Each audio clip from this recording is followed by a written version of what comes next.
Good evening, everyone. My name is Claire Baker. I'm an International Officer for Unite, and I will be presiding over tonight's events. I'd like to start by thanking you all for coming. Tonight is a meeting rather than a rally, and I'm sure that many of you were at the PSC rally on Friday, which was an amazing event.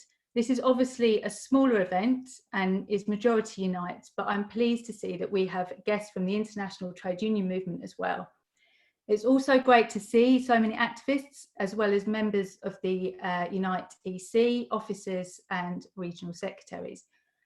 What we wanted from this meeting was to give Unite members, reps and officers the chance to talk and discuss where we are at the moment on Palestine in regards to the intended annexation, and as I'm sure many of you have read about, the milestone court ruling, which enables us to continue with our boycott, divestment and sanctions work.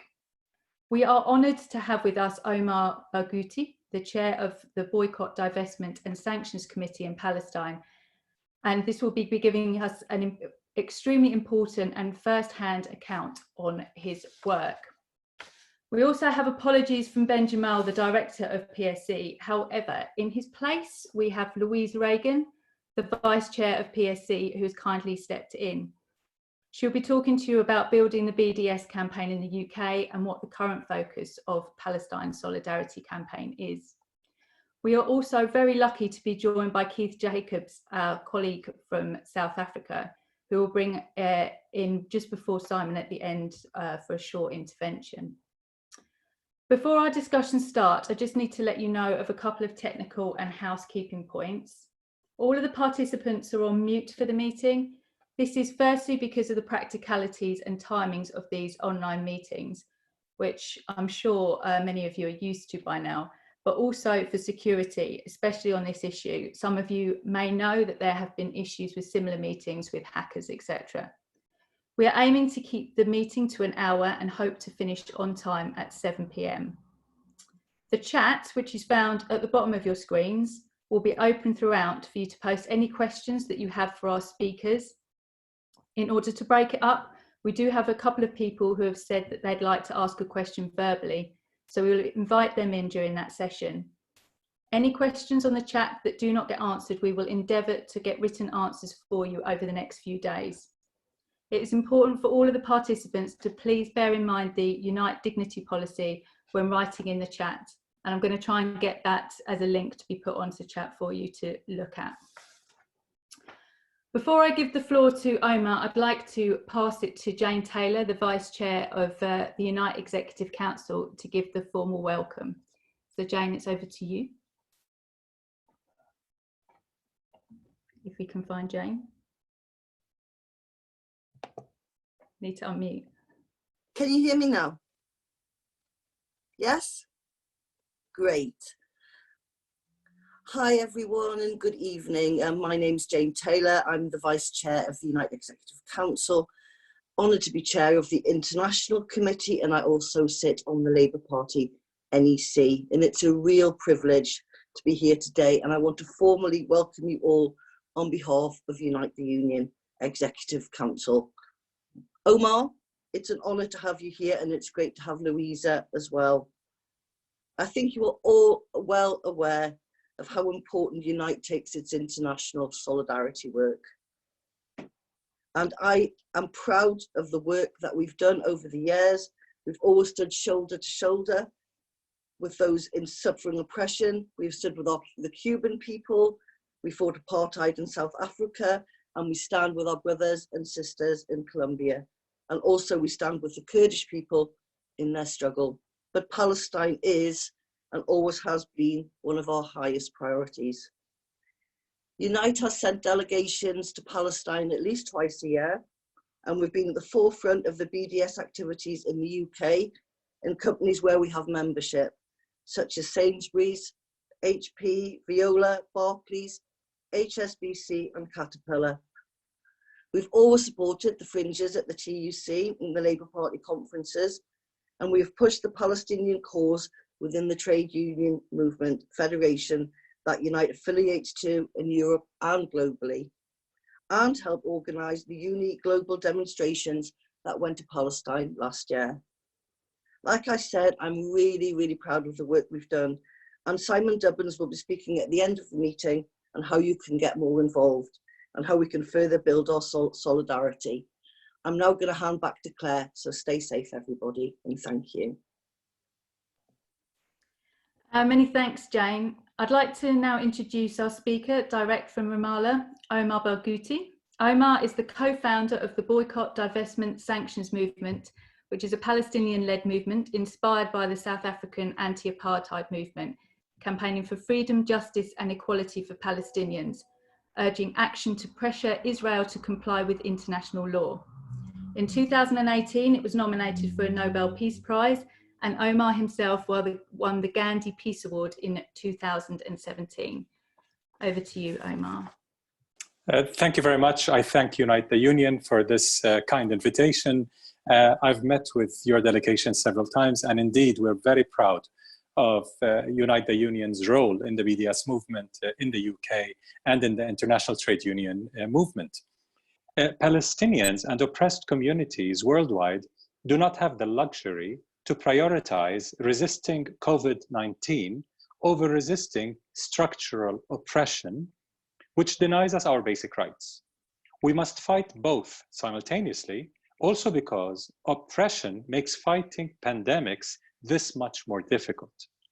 During and right after the coronavirus pandemic and related health, social, and economic disasters, two general directions will likely emerge: heightened authoritarianism, xenophobia, militarism, securitization, disaster capitalism, and shrinking space for dissent, or escalating resistance, and escalating resistance to this authoritarianism and neoliberal capitalism. Israel fits right into the former agenda. Israel plays a very important role in many countries in the world in the agenda for more militarism, securitization,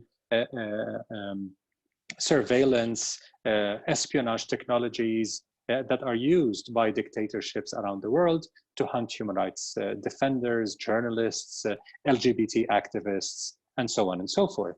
So Israel is very much part and parcel of that authoritarian militarization direction. On the other hand, the BDS movement is squarely within the wave of international resistance to fascism, resistance to xenophobia and neoliberalism. We see our cause, our struggle for freedom, justice, and equality as interrelated, interconnected to justice struggles, racial justice struggles, social economic justice, gender justice, and so on. So this interconnectedness this intersectionality is extremely important in our work. Now, I said that we don't have the luxury of fighting COVID-19 without fighting oppression. This is extremely obvious at those days when the newly formed Israeli government is promising us even further annexation, de jure annexation of large swaths of land in the occupied Palestinian territory, on top of the decades of ongoing de facto annexation. So annexation is not new. It's been going on for many, many, many years, but now they're trying to formalize it by law and policy, not just by policy. So Israel is in effect announcing to the world, yes, we are apartheid state, and we don't care what you will do about it. With the Trump administration's carte blanche support, with support of far-right and right-wing governments around the world, Israel has total impunity. They feel that they can literally get away with murder, siege, ethnic cleansing, annexation, and apartheid. So it is time to stand up to that, not just because it's a form of solidarity with the Palestinians, but it's a profound moral obligation to do no harm. In other words, Unite and many unions in the UK have plenty to worry about and to work on, especially during pandemic, with your right-wing government having led to the disastrous response in the UK to the pandemic after many, many years of austerity, undermining the health services, social services, and the safety net of the majority. And we see how this pandemic is hurting oppressed communities, people of color, much more disproportionately. So why should anyone in the UK, an average person, care about BDS or Palestine, for that matter, or Israel? Because it is very much a moral duty to do no harm, even during the pandemic. Ending complicity of your government, your institutions, your corporations in Israel's war crimes and crimes against humanity, against Palestinians, is not an altruistic act. It's not a charitable act. It's a profound moral obligation to do no harm. And that's why we call on the progressive trade union movement in the UK, especially Unite the Union, to do more to pressure government to impose a military embargo on Israel. The Labour Party has adopted that in its program a couple of years ago. So it's very important to push further on that. The UK remains one of the key countries supporting Israel's military system that oppresses and kills Palestinians. Parts of Israeli weapons are made in the United Kingdom. Elbit Systems has factories in the UK, and so on. So a military embargo, cutting arms trade, and the arms research relations between Israel and the UK is top of our agenda. And this can be done through pressure within parties, pressure on MPs, parliament, and so on and so forth. Another point is city councils. City councils have a lot of money invested in companies that are deeply involved in Israel's settlement enterprise and other war crimes against Palestinians. Divesting city councils of their investments in those companies would be extremely important. After PSC's recent victory at the Supreme Court, which said that the UK government has no business telling city councils where to invest and what to divest in, based on their ethical obligations to their constituencies, after this win, we need to push and mobilize our pressure in city councils to divest from companies, as was mentioned, from Caterpillar and HP and many, many other companies that are deeply involved in Israel's violations of Palestinian rights, G4S and others. So it's very important to push with that, for that. To counter Israel's annexation plan is not just rhetorical, it is very much practical. We need to do it by hurting the companies, hurting the institutions, and pressuring the governments that maintain the legality or the practicality of this annexation. Israel will get away with it again unless we mount enough pressure to stop it, unless we show that we are very serious this time. 130 UK MPs have said they are ready to impose sanctions on Israel. They included some members of the Conservative Party, which is refreshing. So if we can push this to get even more MPs to adopt sanctions against Israel, that would be a breakthrough. That would really cause a lot of change. So to wrap up, other than banning arms and military trade and cooperation with Israel, there are other measures that can be done. Pushing for suspension of the free trade agreements with Israel. The UK now, out of the EU, will push for free trade agreements with the US, Israel, and other like-minded countries. It's important to stop the free trade agreement with Israel until Israel meets its obligations under international law. Another very important point that the Irish are doing, the Irish Parliament is adopting a law that would prohibit the import of products and services of companies active in Israel's illegal settlements. Pushing for a similar law in the UK would be extremely important, banning settlement goods from entering the UK as a matter of law, not just as a matter of an option. And last, ensuring that individuals and corporate actors responsible for war crimes committed by Israel against Palestinians be brought to justice. This is extremely important. As I said earlier, the space is shrinking for human rights defenders. We suffer every day from heightened repression. We need to maintain that space to be able to express ourselves, to defend our freedom of expression, so that we can push for our human rights agenda. But ultimately, our human rights agenda is about ending the complicity of corporations, institutions, academic institutions, and others, and ultimately of your government in Israel's crimes against the Palestinians. This is the most effective way to stop Israel's ongoing annexation, siege, and apartheid, and the most effective way to stand in solidarity with the people of Palestine to achieve liberation, self-determination, freedom, and justice. Thank you.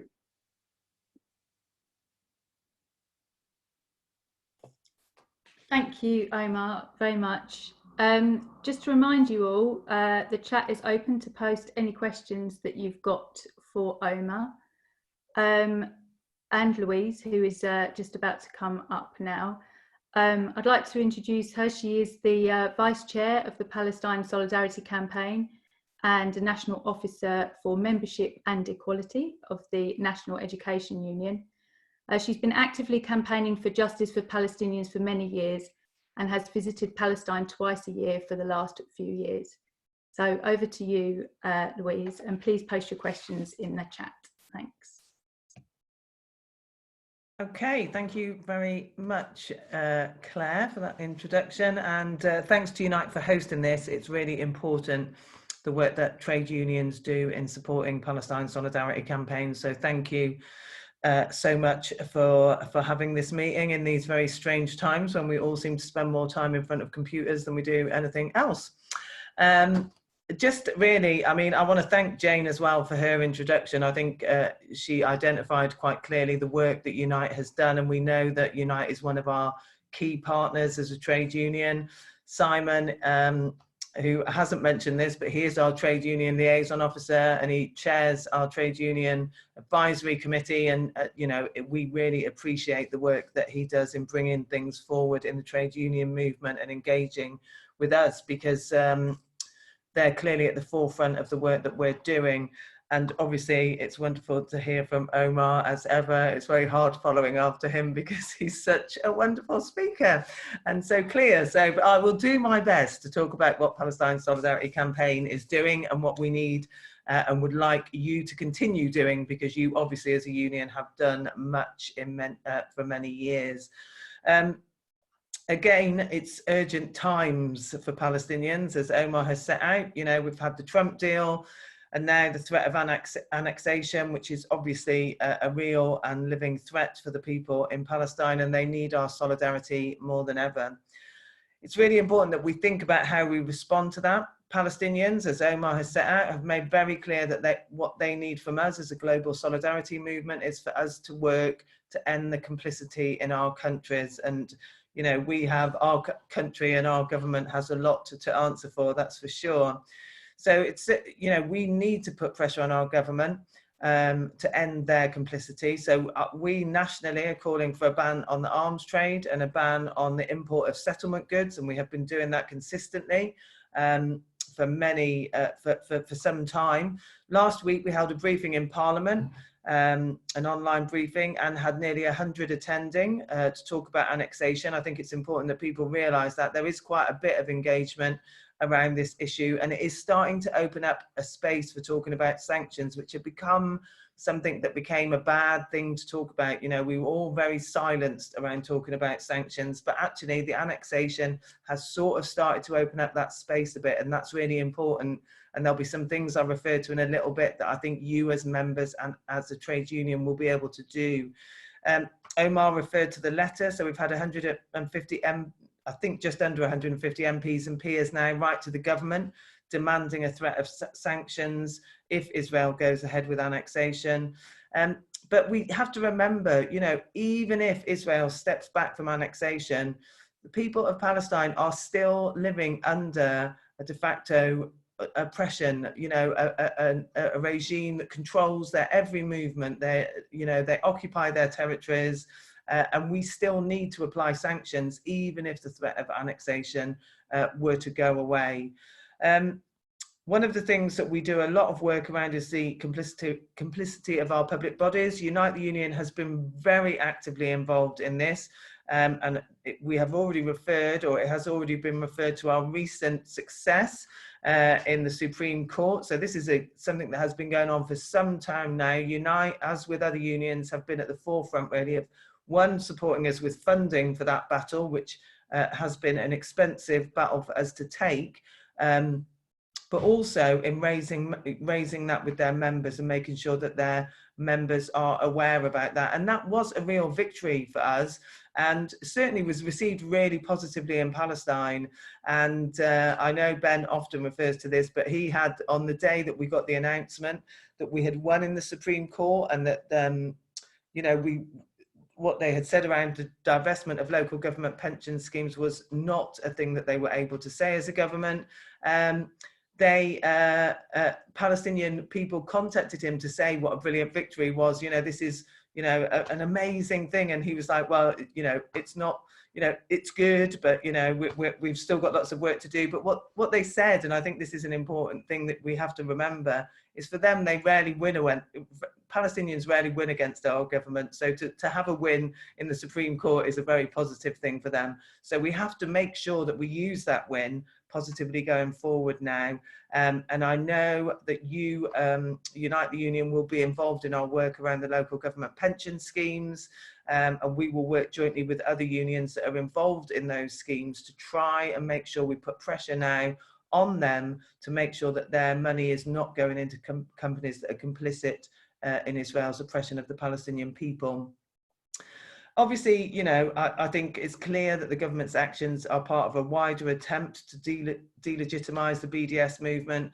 And what the government have said following our court ruling is that this shows why we need to have things in place to bring in an anti-BDS law. So again, that's something we as unions and as activists need to keep our eye on and make sure that we campaign against that. It's essential that we do not allow that to become law and to limit our ability to take action against governments that are committing acts such as that Israel are. And again, your union supporting that will be essential. The other issue, I suppose, I think it's important to cover is, you know, the work that your union has done with specific companies, and there have been many. And I would just say that Gail Cartmel, who spoke on a trade union panel at the AGM this year, was extremely well received. I had lots of members contact me afterwards who were so impressed with the work that you are doing, making sure your reps understand the issues that we have around companies such as HSBC, G4S. I know you've done work around Veolia, HP and Caterpillar in the past, and it's really good that your union is at the heart of that and is giving your members, your shop stewards, the information that they need to tackle those companies and to raise issues and concerns legitimately. And I'll just end with this really, because it will be interesting to have more of a discussion and hear from your members, Claire, about their issues and any ideas that they've got. But, you know, we've talked about there are actions that people can take as individuals. Everybody as an individual can boycott. They can take action against companies. They can go onto the PSC website. They can be they can join. That would be very good if you could join and be an individual member of Palestine Solidarity Campaign. Look at the things we're asking you to take action on. There are all the boycott actions they can take. There are also things like contacting their MPs. There is a new early day motion that's just come out around the annexation, and we'd really like people to contact their MPs and put pressure on them to sign that early day motion. We can take collective action. So your branches can affiliate to PSC. They can have a speaker from PSC. They can organise delegations out to Palestine. They can organise events around Palestine, and they can fundraise and raise awareness among their members. But also on a global scale, we have to continue to do the work that your union and many others are doing to talk globally to other people and partners and make sure we continue to raise this. I think, you know, you said at the start, your union has done lots of international work, as has mine, and I have done a lot of international work over the years I've been active. But if somebody said to me, Louise, there is only one international campaign that you can be involved in, I would choose Palestine every time, because I think the oppression of the Palestinians is something that we have to continue to raise awareness about and continue to fight for justice and for freedom for the people in Palestine. Thank you. Many thanks, Louise. I'd like to open it up to questions now. I know that we've got a specific question coming from Mick Casey from the Unite EC. So we're going to open that up for him to speak, and then we're going to take two of the chat questions and put them to the speakers as well. So Mick, over to you. Hi Claire, thanks for that. Can you hear me? Yep, fine. I wasn't sure whether this was going to work. It's great to see everybody again. It seems a long, long time since we actually all got together and had a conversation. No man, it's always a privilege and a pleasure to talk to you. Some people in the UK have said that the IHRA are a major obstacle in our BDS campaigning and our solidarity work. It was a big discussion at the PSC AGM that I attended recently, and it was thought there that yes, the IHRA are a problem, but we shouldn't get bogged down with that. I'd like to know your opinion on this, please, your thoughts. Okay, thank you, Mick. And before Omar and Louise answer that, we'll just take the question about whether Omar could say a few words about the state of play with Palestinian unity at the moment. And also one from Kevin Reynolds, whether he thinks, the panel thinks that Israel is deliberately using the COVID crisis to annex Palestinian territory while the world's media focus is elsewhere. So if I hand it over to Omar first to deal with those three questions, if that's all right. Sure. I'll start with the issue of Palestinian unity. Unfortunately, at the leadership level, there's little unity until now. There's an attempt today to get everyone together to speak the same language, especially with annexation around the corner. It's very, very important to get Palestinian leadership unity. But at the grassroots level, at the civil society level, there's a lot of unity. Some of the points I mentioned, our response to annexation comes right out of a Palestinian civil society statement that is circulating now, collecting signatures, and will be issued in a couple of days. And we were very happily surprised with the consensus. No one is objecting to those very, very clear demands, and more importantly, to the analysis that Israel is a de facto and de jure apartheid state, not just a colonial power, not just an occupation.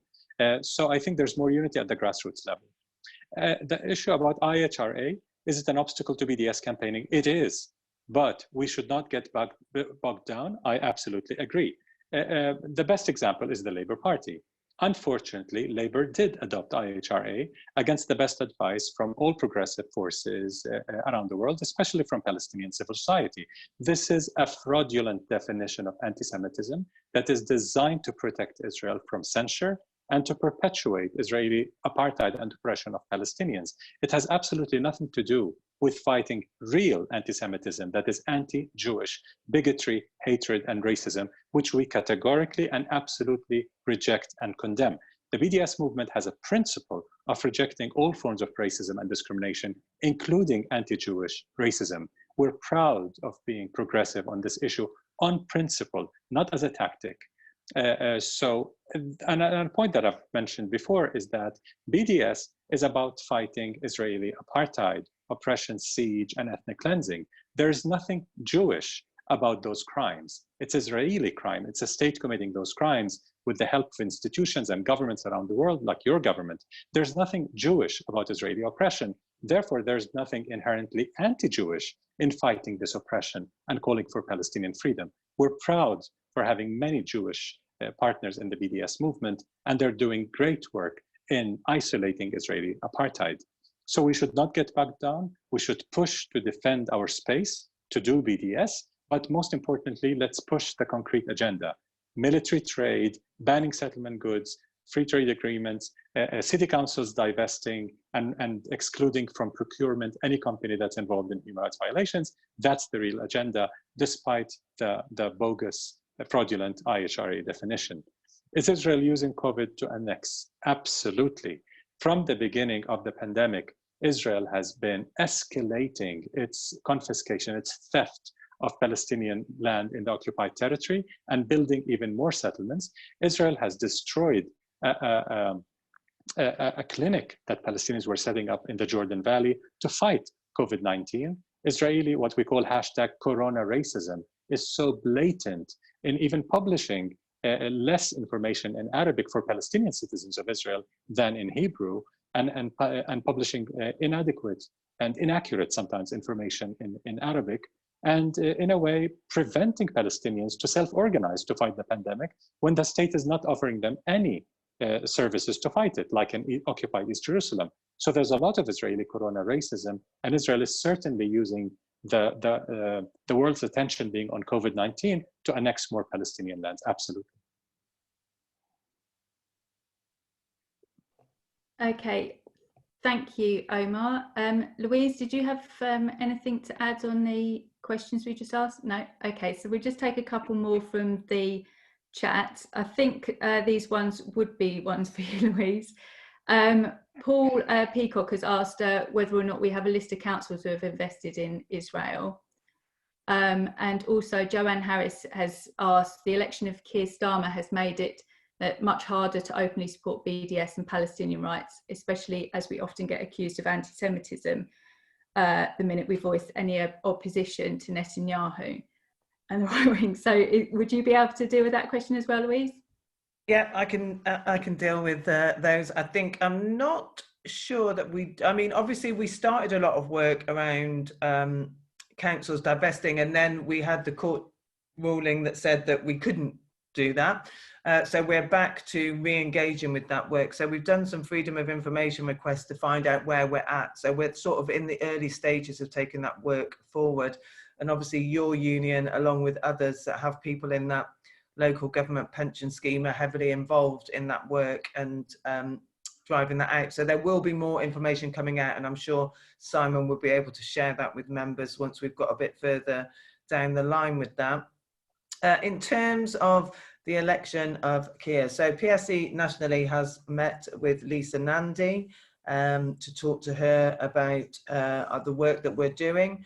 As I said, we had a very good briefing last week with MPs, and we are continuing that work. We also do have a PSC Labour Party group that I chair, actually, a working group. So we are looking at what we can do, and some of that is working with Omar and others around producing statements and making sure that we keep this high on the agenda. I think it's fair to say that we are focusing on things that we think we will get to the most positive success. So it's very easy. I know we had a big discussion about the IHRA at the AGM, but you can spend your time bogged down in defending yourself rather than promoting and arguing for the things that we want to win. And I think it's important that we have control of our narrative.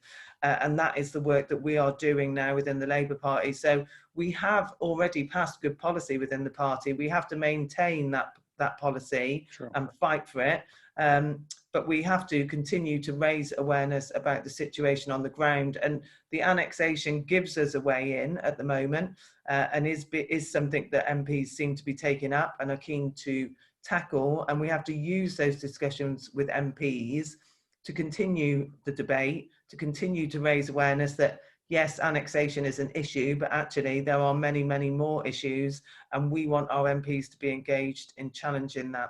So I think it is, we are in a different situation, but we are engaging with politicians. We will hopefully have a meeting with Keir soon to talk about our issues, and we will continue to discuss that as a Labour group in the PSC. Thank you very much, Louise. We've got a couple more questions here on the chat that's come in from Jenny Douglas.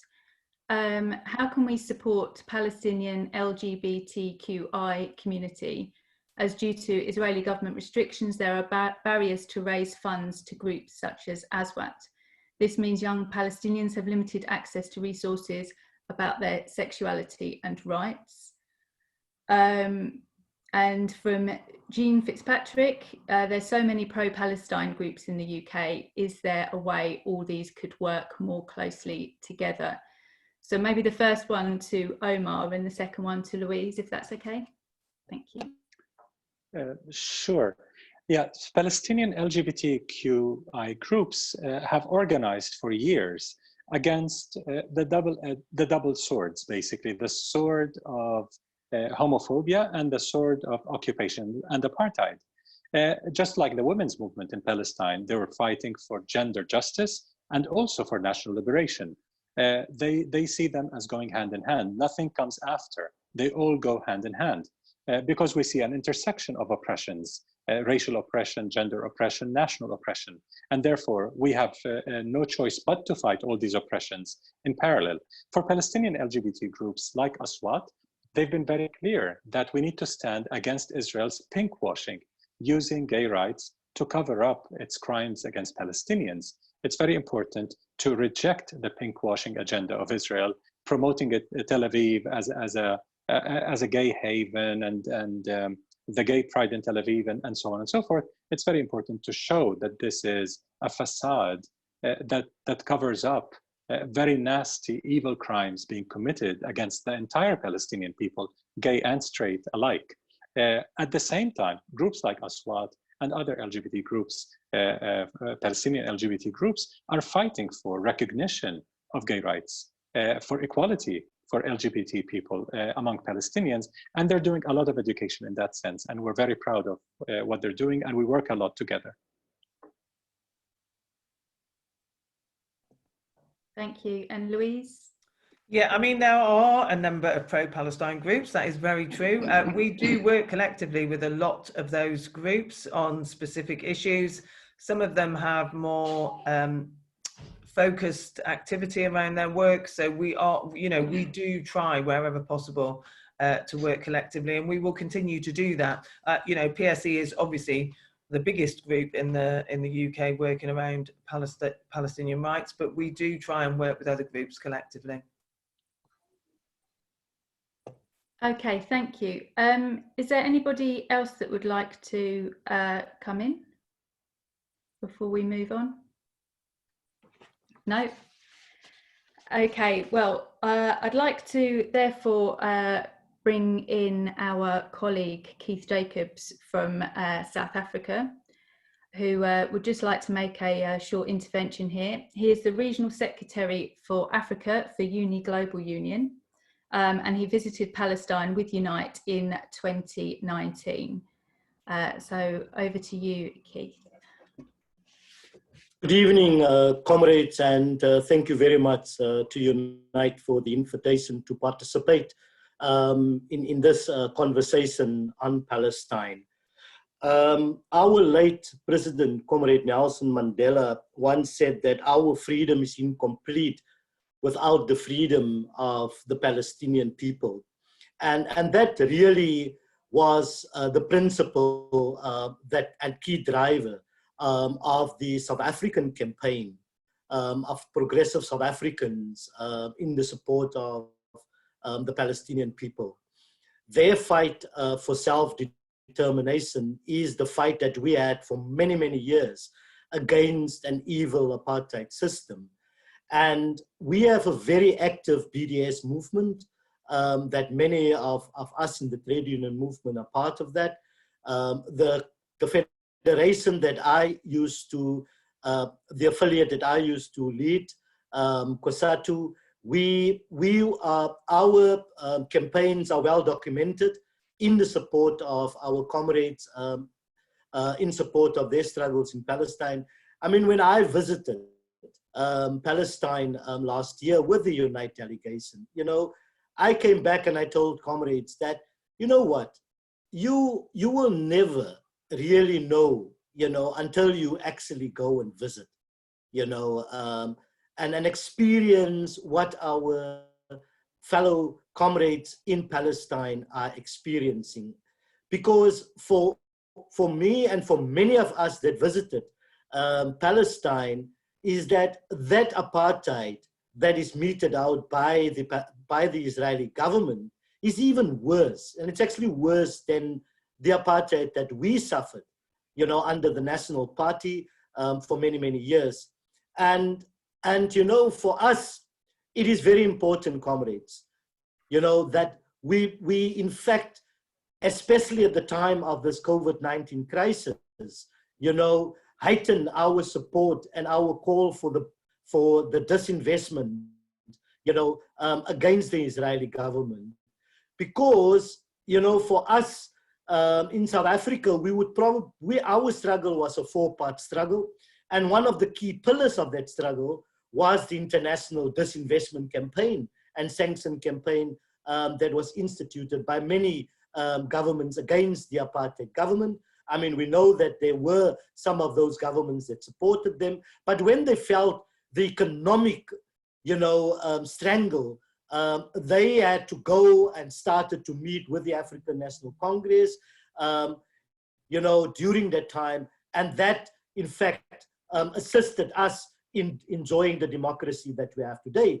Because yes, coupled with internal insurgency, like we had in South Africa, it is important that we do step up our campaign for our disinvestment and sanction campaign against the Israeli government. When you hit their pockets, that is when they really start to listen to you. Comrade Omar, we really salute, the struggles that you embark on.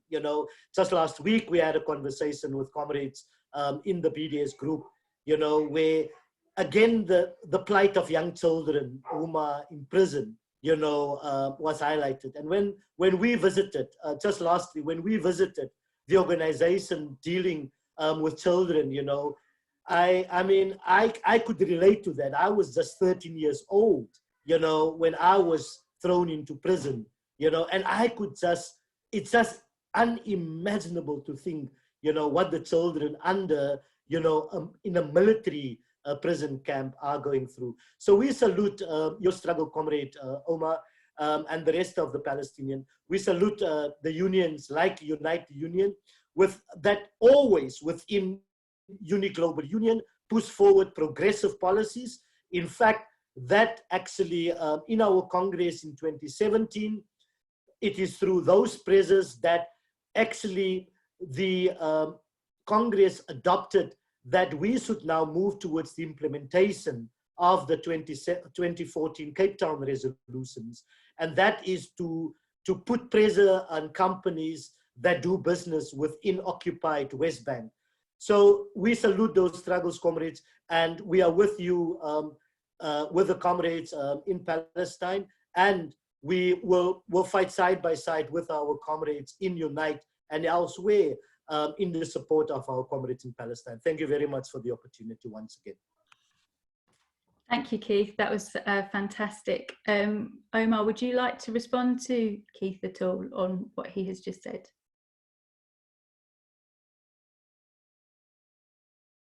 Yes, thank you. I was muted. Thank you so much, Comrade Keith, for this wonderful expression of support. Indeed, COSATU was the very first trade union federation in the world to adopt BDS almost immediately after the BDS call came from Palestinian civil society in 2005.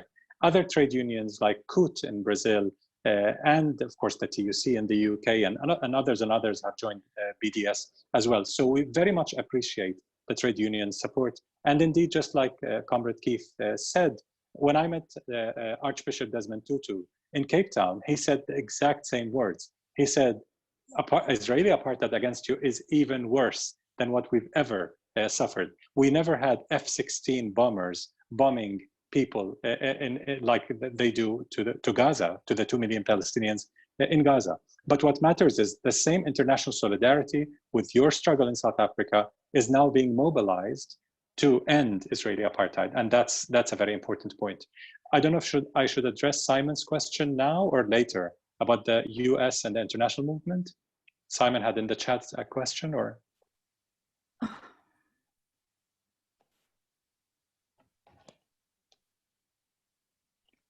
So, sorry, that was my internet's just died.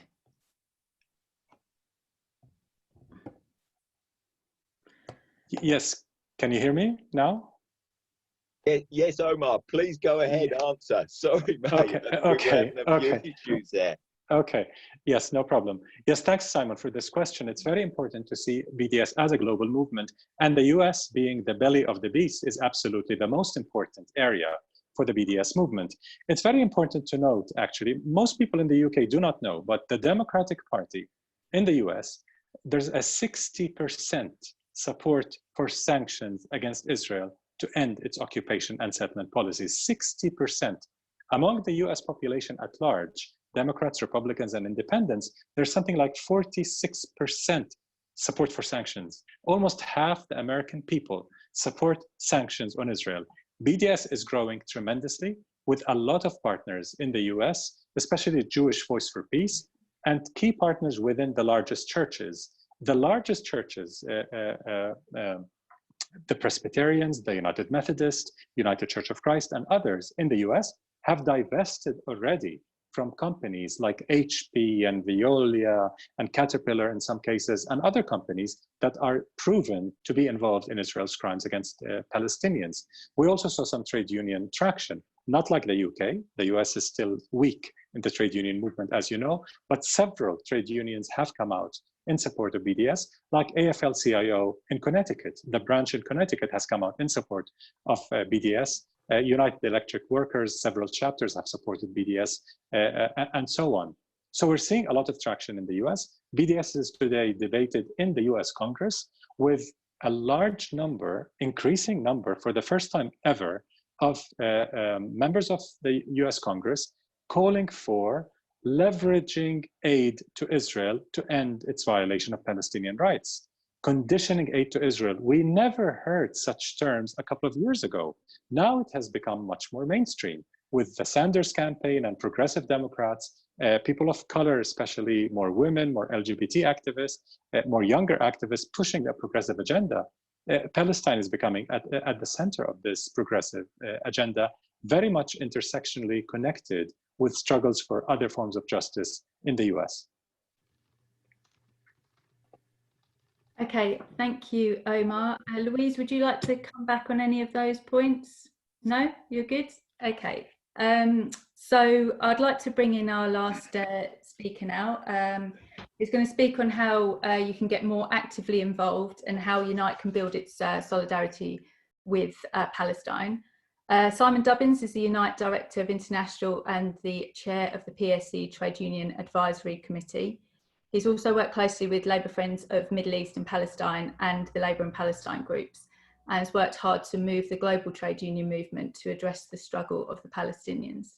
So over to you, Simon. Okay, thanks very much, Claire. And look, first of all, I just want to put on record a couple of thanks for tonight. It's a brilliant turnout. I've just had a look there, and we're up to, I think it was 54 last time I looked, which is absolutely excellent. We are just around coming up to an hour now, so I hope you do all understand our experience. I think all of us so far is keeping it tight is better and easier for everyone, and we can do more of them going along. So I'm sorry we're not going to be able to go on much longer than that. Look, I think it's, as I say, an excellent evening. Thanks ever so much, Omar, for your contribution. As always, it's easy for us to forget looking at the picture of you on the screen. You look very comfortable there and nice, but you are in one of the most conflictual areas of the world and right in the center of it. So it's great to have you on. It's great to have your insight, and you know that we'll always stand with you and the Palestinian people all the way.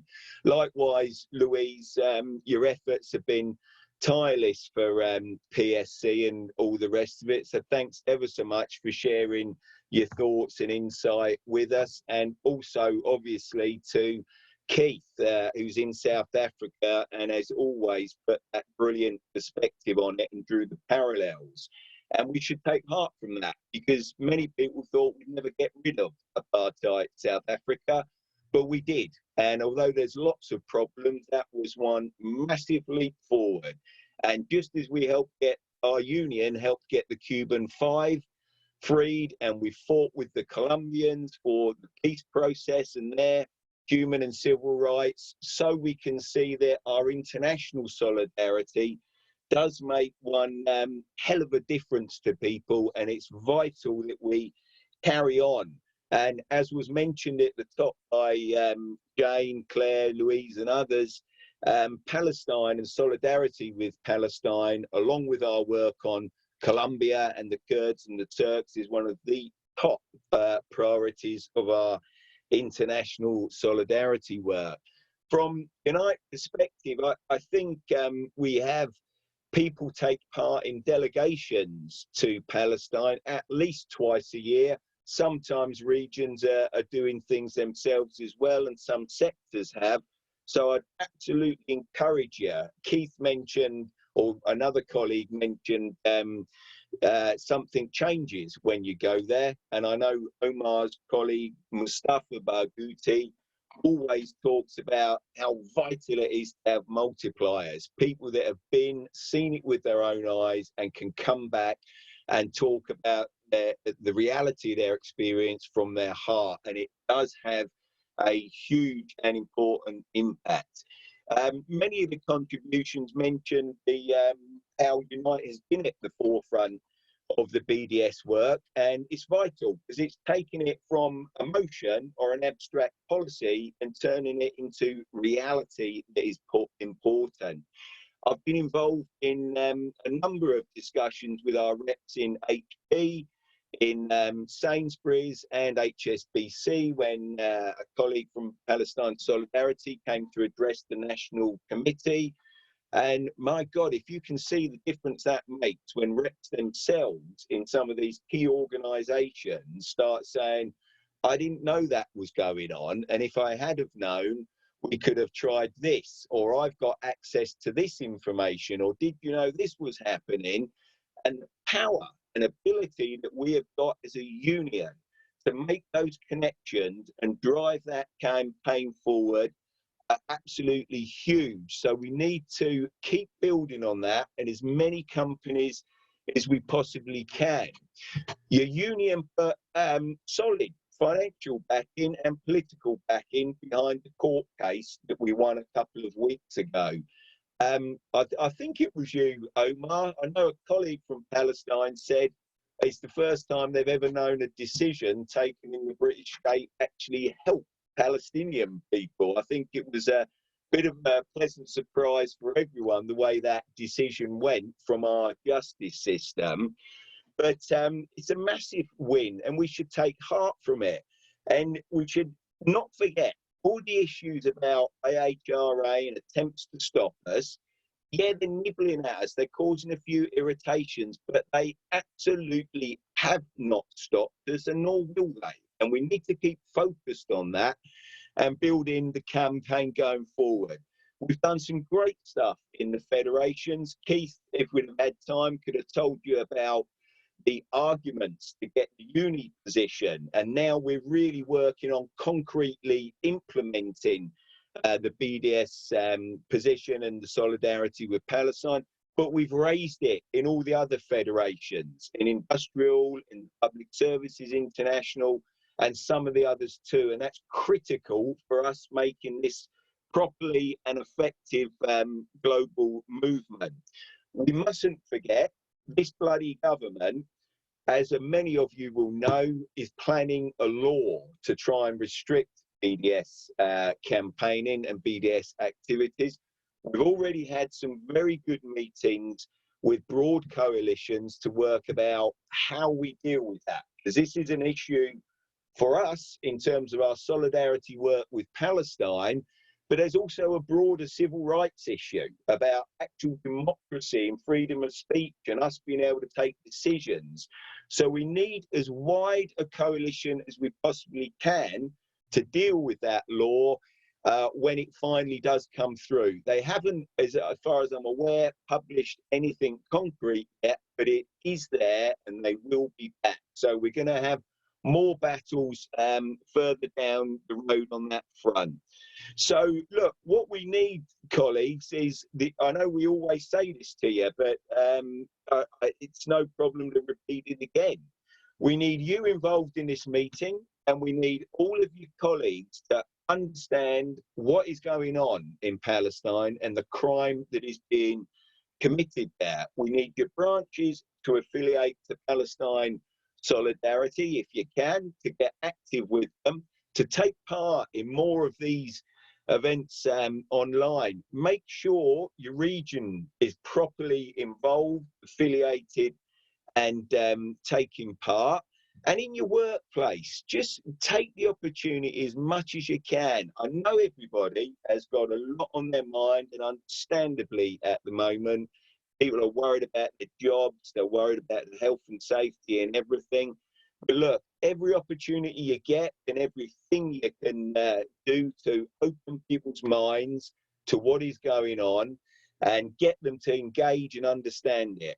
I knew when I was a kid, a young kid, everybody knew Barclays supported South Africa. You never went to bank there. You never bought some of the produce that was coming out of South Africa, and you knew something stank and was fundamentally wrong with the system that was in place there.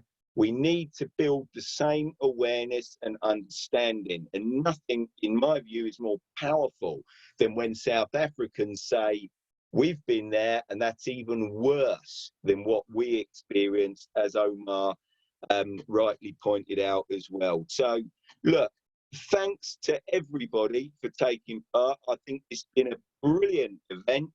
Thanks ever so much, Claire, for chairing it so well and making it all function properly. And thanks, Martial, and all of PSC for all of their effort. So on that note, I'll hand back to Claire. We'll call it to a close, unless you want me to close. I'm looking at That's all right. I was just going to thank everybody the same as you just did. Thank you. Okay. Thanks, Simon. As he said, it brings us to the end of the meeting, but I just want to put on record our formal thanks to our amazing speakers and for their great contributions. To those of you who asked questions as well, some great questions from the floor there, and especially to Martial helping with technology and organising the event as well. And we look forward to working with you all moving forward with our solidarity work with Palestine. So thanks very much and good night.